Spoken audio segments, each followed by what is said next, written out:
Goeie mensen, we staan even met die haas en dat weer krijgt nog een buiken, maar nu komt de zin er al voorbij. Ja, kortom, een oergangsdag naar het wat betere waar. Hoe zegt het waar eruit? Joenen vannacht opklaringshelder.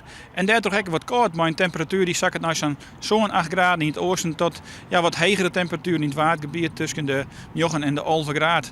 De bij net volle wind die is nog altijd noordwestelijk, zwak tot matig. Ik morgen beginnen van mij een droege waartype, een schinnen loft en daarbij geregeld dus ik zinnen. Temperaturen van 18 graden en nog altijd een matige noordwestelijke wind. En dan snijden. Dan gaan die temperaturen al wat omheeg. Het wordt een graad of 21 op de meeste plekken in het oosten van Friesland. En in het waardgebied, ik haast tot 20 graden. De zuidwestelijke wind is matig en die komt dus uit het zuidwesten. En die viert warmere lucht aan. Want we krijgen een hege drukgebied wat nou eindelijk eens een keer de simmer onze kant op brengt. En dan komen we dus bij het vooruitzicht voor de komende dagen.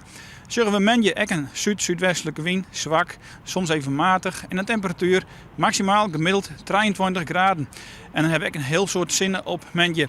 Tijdens die invasie dan gaat het hege drukgebied wel wat onderwandeld. Dat betekent dat de wind dan weer eens even wat draait naar een noordelijke richting. Dan komt die temperatuur misschien even een graadje lager. Maar nog altijd is het echt simmers, want het wordt tijdens die gemiddeld 24 graden. En dat betekent zeker dat er 24 graden mogelijk is in het zuiden van Friesland.